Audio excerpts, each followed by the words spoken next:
Hey, my name's James Nicholson, and if you're watching this video, you want to know, how do you find your ideal customer? Well, watch this video and I'm going to share with you exactly how you find more of your ideal customer in your business. Now, if you are watching this video, I'm going to assume something. I'm going to assume that you're a coach, a consultant, a business owner, an entrepreneur, or a marketer for a business of some sort.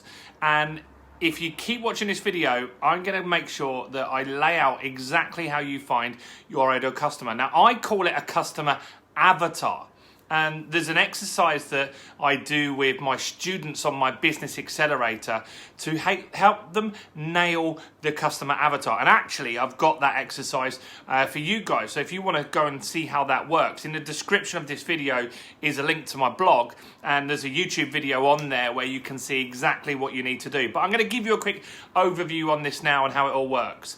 Now, what happens in business when we start out, we will work with anybody that's got a pulse or a checkbook. You will work with somebody that you just know they're going to be difficult. When they make that inquiry, they become a lead, they start asking you awkward questions and really frustrating and pushing you down on your price. But because you don't have a sufficient quality lead coming through, you'll just accept that and you'll work with that person. Now, as a business owner, it's essential that you stamp that out as quickly as possible. You need to be attracting more of your ideal customer, and you need to actually repel the people like that you don't want to work with, the people that pay you late, haggle on price, and are just really frustrating to work with. And so we do an exercise called the customer avatar, and we look at various different things. So one of those things is gender, for example. Now, you might have a business that works with male and female. However, they hang out in different places online, and the messaging to those genders is normally going to be slightly different. If you think of McDonald's, right, they would sell to male and female, but they might try and get a lady in with a nice coffee, and they might get a guy in with a huge burger, right? They're different avatars. They hang out in different places online, and so the messaging is going to be different. My daughter Georgia, she's 20 years old, and so she goes to McDonald's, and she would be brought in there by things like McFlurries and stuff like that. So that's a consideration. Firstly is gender. Then we need to look at age. Now, a lot of business owners will work, again, with almost anybody. That's a big mistake. Now, if you think of certain businesses, there are people that can afford your services easier, right? And so my Business Accelerator, we started out marketing to pretty much anyone. And what we found was we got a lot of great students, like as in university students that came along to our seminars and events and stuff like that, very interested in our product and service, but they couldn't quite afford it. And so that was great, and we're happy to help them. However, we're a business and we need to make money. Also, they weren't quite ready for our product or service at that time. And so what I want you guys to do is pick an age range. It might be a 10-year age range, and work with people in that age range. Now, if you were, for example, owned a hair salon, you might be looking at ladies that are 30 to 40, because generally they will have more disposable income at that age, and so they will spend considerably more on a haircut. My daughter, as I said, is 20. She won't spend £150 on a haircut, but my partner Katie will, right? And so you need to attract more Katies into your business if you're a hair salon, rather than my daughter Georgia, who might just get one of her friends who's an apprentice somewhere to do her hair at a significant discount, right? And so age is a consideration. Other things we look at are things like marital status. So if I was a builder or a plumber or someone like that, someone that's married generally has more disposable income, right? So maybe if they were getting a boiler, they might go for the more expensive boiler. And now, it's not saying you cannot work with these other people. We're just trying to attract more of our ideal customer. If you're a builder, a family might be looking at an extension, right? Whereas if you attract someone that's in their 20s and they're single, they might just be looking for fixing something that's gone wrong with the property. The project won't necessarily be so big. Other things we need to look at are things like their income. What's their salary? because that indicates whether they can afford our product and service.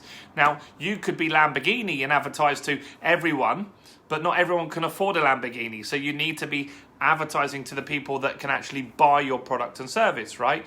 That's really, really important. On the flip side, if you were Poundland, you don't want to be advertising to millionaires, because although they could shop in your store, they're less likely to be your ideal customer. And so you need to be looking at people on a different income. So income's another consideration. Then we look at things like, what do they talk about at home? What do they do in their spare time? Are they family orientated? Do they like to go on holidays at bars and nightclubs? What is it that they enjoy doing? And the reason for that is the more we know about these people, the better. Right? The more we know about our ideal customer, the more our marketing can attract those people. We can talk about things that they like to do that will resonate with them and draw them into your business, which is really, really important. You want to be drawing people into your business rather than you going out and chasing them, which like too many business owners do. And so what I want you to do is go and have a look in the link of this video, because I've got a link to my blog. It's got the YouTube training on there that we created, and it will set out every single thing that you need to craft the perfect customer avatar. Not only that, I've got a free workbook in there as well for you, and you'll find it really, really useful. So do that now, click on the link, and while you're here, if you haven't done already, smash the like button on this video, guys. That helps me with the YouTube algorithm, gets more people looking at this video. Subscribe to the channel. I've got so much content on funding businesses, on marketing your business, and I want to share my message with more people. So please subscribe to the channel. Keep watching these videos and comment below any questions that you've got. I'd love to help. Now, before you go, I've got something very quickly I want to share with you. And avatars are great and ideal customers are great, but then you need leads and sales. You need a system to turn them into a customer. And I've written a book called Expert Mastery. I want to give you a free copy. So also in the description is a link so you can grab a free copy of my new book, Expert Mastery. You need to pay for the shipping. I'm paying for the book. I will whiz that out to you in the next few days. Now, this is a real book. It's not going to be an ebook. I'm going to physically post one of these to you, and you'll get this in the next few days. Now, this shows my business accelerator methodology. So once you know who you want to sell to, once you've done the avatar stuff, then you need the system to get leads and sales online. This sets it all out. I'm giving it to you for free. The reason for that is because I want to build a relationship with you.